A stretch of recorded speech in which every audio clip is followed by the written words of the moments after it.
অনেক পেশেন্টই এসে আমাদের কাছে বলেন, ডাক্তারবাবু যখনই আমরা দুধ নিই আমাদের এক্সেসিভ গ্যাস অ্যাসিডিটি হয়, আমাদের পেট ফেঁপে যায় বা অনেক ক্ষেত্রে আমাদের ডায়রিয়া হয়। তো সেটা যদি আপনি হন তাহলে এই ভিডিওটা কিন্তু আপনার জন্য। আজকের ভিডিওতে আমরা আলোচনা করব যে 5টা ওয়ার্নিং সাইন কী, যেটা আপনার বডি ইন্ডিকেট করছে যে আপনি মিল্ক ইনটলারেন্ট, আপনি মিল্ককে যেটা সুগার আছে সেটা টলারেট করতে পারছেন না। সেকেন্ড, কেন ইন্ডিয়ানসদের মধ্যে এটা কমন, এই মিল্ক ইনটলারেন্স জিনিসটা, অ্যান্ড কীভাবে সেটা আপনি ফিক্স করবেন, কীভাবে সেটা প্রিভেন্ট করবেন। তো ছোটোবেলা থেকে আমাদের অনেককেই আমরা আমাদের শুনে এসেছি আমরা যে মিল্ক বা দুধ আমাদের জন্য খুব ইম্পর্টেন্ট, কারণ দুধে আছে প্রচুর পরিমাণে ক্যালসিয়াম, আর ক্যালসিয়াম আমাদের স্ট্রং বোন অ্যান্ড স্ট্রং টিথের জন্য দরকার। তেমনি কার্ড আমাদের ডাইজেশনের জন্য খুব ইম্পর্টেন্ট, অ্যান্ড পনির হচ্ছে গুড সোর্স অফ প্রোটিন। তো এই সবগুলোই কিন্তু আংশিকভাবে ঠিক, কিন্তু অনেক ক্ষেত্রে আমরা দেখেছি স্পেশালি পেশেন্টরা এসে আমাদের বলে যে আমরা যখনই দুধ নিচ্ছি, স্পেশালি দুধ চা নিচ্ছি বা দুধের অন্যান্য জিনিস নিচ্ছি, আমাদের প্রচুর গ্যাস অম্বল হয়, আমাদের পেট ফেঁপে যায়, আইসক্রিম নিলে আমাদের ডায়রিয়া হয়ে যায় বা অন্যান্য অ্যাসিডিটির সমস্যা দেখা দেয়। তো এই সমস্যাগুলো থাকা সত্ত্বেও দুধ নেওয়া বা ডায়েরির এইগুলো নেওয়ার পরে এই সমস্যাগুলো থাকা সত্ত্বেও কিন্তু আমরা সবসময় মিল্ক বা ডায়েরি প্রোডাক্টস নিতে অভ্যস্ত, কারণ আমরা মনে করি যে মিল্ক বা ডায়েরি প্রোডাক্ট না নিলে আমাদের ক্যালসিয়ামের ঘাটতি দেখা দেবে। তো তার জন্য আমরা যে এই যে মিল্কের যদি আমাদের যে এই যে ইনটলারেন্স যেটা থাকছে আমাদের বডিতে, যেটা আমরা সহ্য করতে পারছি না, আমাদের মিল্ক যেটা বা দুধ, সেটা কিন্তু আমরা অবহেলা বা উপেক্ষা করছি। আর সেটাই হচ্ছে আমাদের আজকের যে আমরা যেটা নিয়ে ভিডিও বানিয়েছি, সেটা হচ্ছে মিল্ক ইনটলারেন্স বা ল্যাকটোজ ইনটলারেন্স। তো ল্যাকটোজ ইনটলারেন্স জিনিসটা কী, তার আগে আমাদের বুঝতে হবে ল্যাকটোজ জিনিসটা কী। ল্যাকটোজ হচ্ছে মিল্কের প্রোটিন, দুধে যে মিল্কের সুগার, দুধে যে ন্যাচারাল সুগার থাকে সেটাকে বলা হয় ল্যাকটোজ। আমি বলছি গরুর দুধের কথা। তো সেই ল্যাকটোজ আমাদের গরুর দুধে থাকে, যেটা মিল্ক সুগার। আমাদের বডিতে একটা এনজাইম থাকে যেটার নাম হচ্ছে ল্যাকটেজ এনজাইম, আর সেই এনজাইম মিল্কে যে দুধে যে সুগার আছে সেই সুগারকে ডাইজেস্ট করতে সাহায্য করছে। তো আমাদের বয়স যখন কম থাকে, আমাদের শৈশব অবস্থায় আমাদের বডিতে এই এনজাইম প্রচুর পরিমাণে থাকে। তো তার জন্য যখনই আমরা দুধ নিচ্ছি, স্পেশালি গরুর দুধ নিচ্ছি, আমাদের সমস্যা হয় না, কারণ আমাদের বডিতে যে এনজাইমটা আছে, আমাদের ইন্টেস্টাইন বা আমাদের স্টমাক বা স্মল ইন্টেস্টাইনে যে যে এনজাইমটা আছে, সেই এনজাইম আমাদের মিল্ক সুগারকে ডাইজেস্ট করতে সাহায্য করে। তার জন্য আমাদের কোনো শারীরিক তেমন সমস্যা হয় না। কিন্তু সেই সমস্যাটাই হয় যখন আমরা বড় হই। আমাদের বয়স যখনই 20s বা তারও বেশি হয়, আমাদের বডির এই যে ল্যাকটেজ যেটা এনজাইম, যেটা আমাদের মিল্ক সুগারকে ডাইজেস্ট করতে সাহায্য করে, সেই ল্যাকটেজ এনজাইমটা কিন্তু আমাদের বডিতে থাকে না, অলমোস্ট নেগলিজিবল অবস্থায় থাকে, বা কারো কারো ক্ষেত্রে অলমোস্ট থাকেই না। তো তার জন্য কী হয়, যখনই আমরা মিল্ক বা দুধ নিচ্ছি, সেটা যখনই আমাদের স্টমাকে যায় বা ইন্টেস্টাইনে যায়, আমাদের যে মিল্কের যে সুগার আছে, যে ল্যাকটোজ আছে, সেই ল্যাকটোজটা ডাইজেস্ট হতে পারে না, কারণ সেই এনজাইমটা আমাদের বডিতে নেই। আর যেহেতু সেই এনজাইমটা আমাদের বডিতে নেই, আমাদের মিল্ক সুগার ডাইজেস্ট হতে পারে না, তাহলে মিল্ক সুগার আমাদের শরীরে ইন্টেস্টাইনেই থেকে যায়। আর সেটাতে আমাদের ইন্টেস্টাইনে যে ব্যাকটেরিয়া আছে, আমাদের ইন্টেস্টাইনের প্রচুর পরিমাণে মিলিয়ন্স ট্রিলিয়ন্স ব্যাকটেরিয়া থাকে, আর সেই ব্যাকটেরিয়াই আনডাইজেস্টেড যে মিল্ক সুগার, সেই আনডাইজেস্টেড মিল্ক সুগারকে ফার্মেন্ট করে গ্যাস প্রডিউস করছে। তো তার জন্যই যখনই আমরা মিল্ক বা দুধ নিচ্ছি, আনডাইজেস্টেড মিল্ক সুগার আমাদের পেটে থাকার জন্য আমাদের এক্সেসিভ পরিমাণে গ্যাস হচ্ছে, সেটা থেকে আমাদের অ্যাসিডিটি হচ্ছে, আমাদের পেট ফাঁপছে, কারো কারো ক্ষেত্রে ডায়রিয়া হতে পারে বা পেটে ব্যথা হতে পারে বা অন্যান্য সমস্যা দেখা দিতে পারে। তো এটাই হচ্ছে বেসিক্যালি মিল্ক ইনটলারেন্স বা ল্যাকটোজ ইনটলারেন্স, যেটা আমাদের শরীরে আমাদের এনজাইম যেটা ডেফিসিয়েন্সি আছে সেটা থাকার জন্য আমরা মিল্ক সুগারকে ডাইজেস্ট করতে পারি না।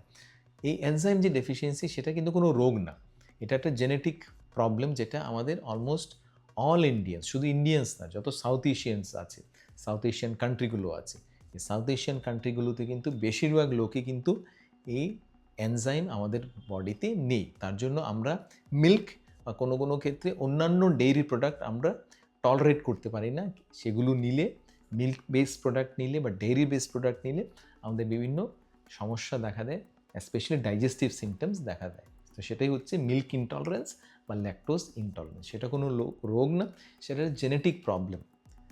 আর সেটা কিন্তু অল ওভার ওয়ার্ল্ডে কিন্তু সেম না, স্পেশালি দেখা গেছে নর্দার্ন ইউরোপিয়ান কান্ট্রিজ যেমন সুইডেন বা নরওয়ে, ওদের কিন্তু ইভেন অ্যাডাল্টহুডেও যারা প্রাপ্তবয়স্ক ওদেরও কিন্তু এই মিল্ক এনজাইমটা ওদের বডিতে থেকে যায়। তো তার জন্য ওরা মিল্ক বা দুধ নিলে ওরা সেটা টলারেট করতে পারে, ওদের আমাদের মতো এত গ্যাস্ট্রিক সিমটম হয় না, কারণ ওদের শরীরে এই এনজাইমটা ইভেন বয়স্কদেরও থাকে, যেটা আমাদের বডিতে সেটা থাকে না because of our genetic makeup. তো তার জন্য আমাদের যদি জানতে হয় যে আমাদের বডি কি মিল্ক ইনটলারেন্ট কিনা, আমাদের বডি মিল্ক টলারেট করতে পারছে কিনা, এই 5টি সিমটম আপনাকে জানতে হবে। তো তার আগে আমাদের চ্যানেলকে আপনি লাইক, শেয়ার অ্যান্ড সাবস্ক্রাইব করুন। তো সবথেকে প্রথম যেটা সিমটম মিল্ক ইনটলারেন্সের ক্ষেত্রে, সেটা হচ্ছে এক্সেসিভ ব্লোটিং, মানে পেট ফেপে যাওয়া। স্পেশালি ডেয়ারি মিল্ক বা ডেয়ারি বেসড যে কোনো প্রোডাক্ট নেওয়ার অলমোস্ট আধ ঘন্টা থেকে 2 ঘন্টার মধ্যে আমাদের পেট ফেপে যাওয়া, সেটা আমরা সাধারণত ভাবি গ্যাস হয়েছে বা ব্লোটিং হয়েছে। তো সেটার পেছনে কারণ হচ্ছে সেম, যেটা আমরা অলরেডি ডিসকাস করলাম। যখনই আমরা মিল্ক বা দুধ নিচ্ছি, আমাদের বডি সেটা ডাইজেস্ট করতে পারে না। ডাইজেস্ট না করার জন্য আমাদের পেটের ভেতরে যে ব্যাকটেরিয়া থাকে, সেই ব্যাকটেরিয়া এই মিল্ক সুগারকে ফার্মেন্ট করে সেটা থেকে গ্যাস তৈরি করে। আর এক্সেসিভ পরিমাণ গ্যাস হওয়ার জন্য আমাদের স্টমাক ডিস্টেন্ড হয়ে যায়, সেটা থেকে আমাদের পেট ফেপে যায়। তো সেটা হচ্ছে ব্লোটিং, যেটা মিল্ক ইনটলারেন্সের প্রথম symptom. Second symptom milk intolerance আপনার বডিতে আছে কি না, সেটা সেকেন্ড সিমটম হচ্ছে ডায়রিয়া। অনেক ক্ষেত্রে আমরা ইনফ্যাক্ট মিল্কশেক নিলে বা আইসক্রিম নিলে বা কখনো কখনো দুধ চা নিলেও আমাদের লুজ মোশন হয়ে যায়। তো সেটা হচ্ছে second symptom, the loose motion immediately after taking any milk বা milk based dairy product. Third symptom milk ইনটলারেন্সের ক্ষেত্রে, সেটা হচ্ছে পেইন, অ্যাবডোমিনাল পেইন। স্পেশালি যে কোনো মিল্ক বেসড প্রোডাক্ট যেমন চিজ বা পনির বা মিল্ক বেসড এনি সুইটস, এগুলো নেওয়ার পর আমাদের পেটের বাঁদিকে ব্যথা হয়। সেটা অনেক ক্ষেত্রে আমরা ভাবি যে গ্যাস হয়েছে বা আমাদের ইরিটেবল বাওয়েল সিনড্রোম আছে, আইবিএস আছে, যেটা আমরা সহজ বাংলায় বলি। আসলে কিন্তু সেটা গ্যাস বা আইবিএস না, এটা মোস্ট লাইকলি মিল্ক ইনটলারেন্স। তো আপনার যদি এই সিমটমগুলো থাকে, আপনাকে বুঝতে হবে যে মোস্ট লাইকলি আপনি মিল্ক ইনটলারেন্ট। স্পেসিফিক্যালি বলতে গেলে আপনার মিল্কের যে সুগার আছে, যেটা ল্যাকটোজ বলি, সেই ল্যাকটোজে আপনি ইনটলারেন্ট, যেটার জন্য আপনার এই গ্যাস্ট্রিক সমস্যাগুলো আপনার দেখা দিচ্ছে। ফোর্থ সিমটম যেটা আপনার হতে পারে, সেটা হচ্ছে এক্সেসিভ পরিমাণে গ্যাস বা হার্টবার্ন। যখনই আমরা দুধ নিচ্ছি, যেহেতু দুধ আমরা ডাইজেস্ট করতে পারছি না, আমাদের পেটে এক্সেসিভ পরিমাণে গ্যাস হচ্ছে। আর সেই এক্সেসিভ পরিমাণে গ্যাস আমাদের যে স্টমাকের অ্যাসিড আছে, সেই অ্যাসিডটা আমাদের স্টমাক থেকে ওপরে চলে আসছে, যেটা থেকে আমাদের হার্টবার্ন হয়, বুকে জ্বালা জ্বালা ভাব হয়। তো সেটাও ইন্ডিকেট করছে এক্সেসিভ পরিমাণে রিফ্লাক্স বা অ্যাসিডিটি, যে আপনার বডি মিল্ক ইনটলারেন্ট বা ল্যাকটোজ ইনটলারেন্স। সেটার ট্রিটমেন্ট কিন্তু কোনো গ্যাসের বড়ি বছরের পর বছর খেয়ে যাওয়া, সেটা কিন্তু ট্রিটমেন্ট না। এটা ট্রিটমেন্ট হচ্ছে অ্যাভয়েড মিল্ক প্রোডাক্ট বা ডেইরি বেসড প্রোডাক্টস। তেমনই লাস্ট বা নট দ্য লিস্ট সিমটম যেটা মিল্ক ইনটলারেন্ট ইন্ডিকেট করছে, সেটা হতে পারে আপনার স্কিনের প্রবলেম। স্পেশালি আপনার মুখে যদি অ্যাকনে বা ব্রণ বেশি পরিমাণে থাকে বা স্কিনের অ্যালার্জি যদি থাকে, একজিমা থাকে, সেটাও কিন্তু ইন্ডিকেট করছে হয়তোবা আপনার বডি মিল্ক ইনটলারেন্ট। কারণ মিল্ক ইনটলারেন্সের জন্য আমাদের গাটের ইনফ্লেমেশন তৈরি হয়, আমাদের পেটের মধ্যে ইনফ্লেমেশন তৈরি হয়, সেটা থেকে আমাদের হরমোনাল ইমব্যালেন্স হয়ে আমাদের যে স্কিনের যে সিবাম প্রোডাকশন বেশি হয়, সেটা থেকে আমাদের ব্রণ হওয়া অনেকটাই বেড়ে যায় স্কিনে। তো এগুলো হচ্ছে কয়েকটা সিমটম যেটা ইন্ডিকেট করছে যে আপনার বডি মিল্ক বা দুধ সহ্য করতে পারছে না, আপনার বডি ল্যাকটোজ ইনটলারেন্ট, অ্যান্ড আপনাকে ল্যাকটোজ অ্যাভয়েড করতে হবে। মিল্কে যেটা ল্যাকটোজ আছে সেটা অ্যাভয়েড করতে হবে। আর কোনো কোনো ক্ষেত্রে সিভিয়ার ডিগ্রি যদি আপনার ল্যাকটোজ ইনটলারেন্স থেকে থাকে, তাহলে আপনাকে অন্যান্য ডেইরি প্রোডাক্টও সেটা আপনাকে অ্যাভয়েড করতে হবে। তো ল্যাকটোজ ইনটলারেন্সের সিমটমস তো আপনারা জানলাম যে এই সিমটমগুলো থাকলে সেটা ইন্ডিকেট করছে যে আপনার বডি ল্যাকটোজ ইনটলারেন্স। তাহলে সেটার প্রতিকার কী? ফার্স্ট অ্যান্ড ফরমোস্ট আপনি মিল্ক প্রোডাক্ট অ্যাভয়েড করতে পারেন, স্পেশালি মিল্ক আপনি অ্যাভয়েড করতে পারেন। মিল্কের পরিবর্তে অন্যান্য জিনিস আপনি ব্যবহার করতে পারেন, যে মিল্কের পরিবর্তে অন্যান্য প্লান্ট বেসড মিল্ক কিছু কিছু পাওয়া যায়, সেটা আপনি নিতে পারেন। পনিরের পরিবর্তে আপনি টোফু নিতে পারেন। তেমনি আইসক্রিমের পরিবর্তে অন্যান্য কিছু, যেমন কোকোনাট মিল্ক আইসক্রিমও পাওয়া যায়, বা অন্যান্য জিনিস আপনি সেটা ব্যবহার করতে পারেন। আমাদের একটা প্রচলিত ধারণা আছে, ভুল ধারণা আছে, আমি বলবো যে দুধ না নিলে আমাদের ক্যালসিয়ামের ঘাটতি দেখা দেয়, কারণ দুধেই ক্যালসিয়াম আছে, আর ক্যালসিয়াম যদি আমাদের ঘাটতি দেখা দেয়, আমাদের স্ট্রং বোন বা স্ট্রং আমাদের দাঁত হবে না। কিন্তু আসলে কিন্তু সেটা না। দুধে যতটুকু ক্যালসিয়াম আছে তার থেকেও বেশি ক্যালসিয়াম আছে রাগিতে। রাগিতে প্রচুর পরিমাণে ক্যালসিয়াম আছে। তো আপনার যদি ক্যালসিয়াম যদি আপনি ডেফিসিয়েন্সি আর যদি আপনার মাথায় থাকে, দুধের পরিবর্তে আপনি রাগি নিতে পারেন, রাগি রুটি নিতে পারেন, বা রাগি দিয়ে অন্যান্য জিনিসও বানানো যায়।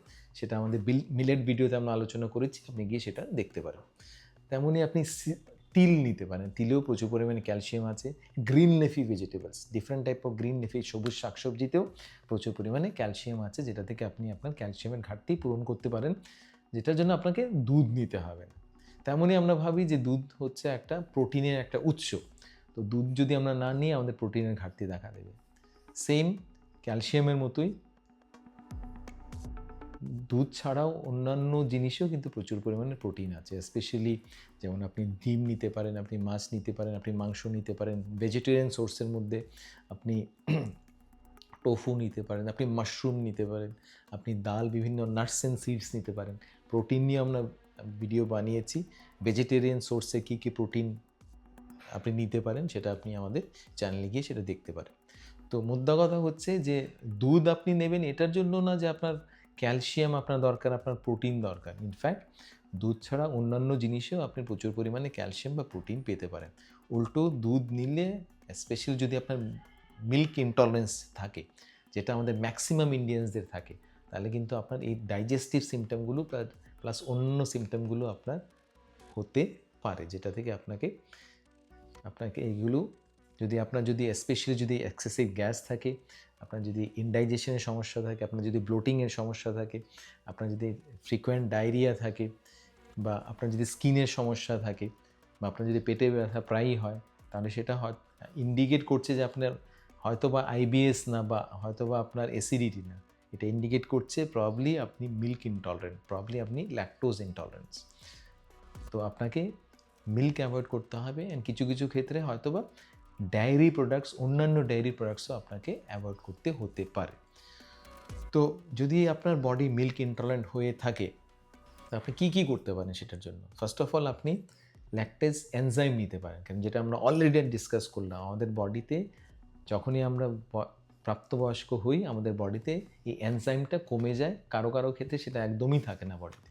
তো তার জন্য আমরা মিল্ককে বা দুধকে সহ্য করতে পারি না, এই সিমটমগুলো দেখা দেয়।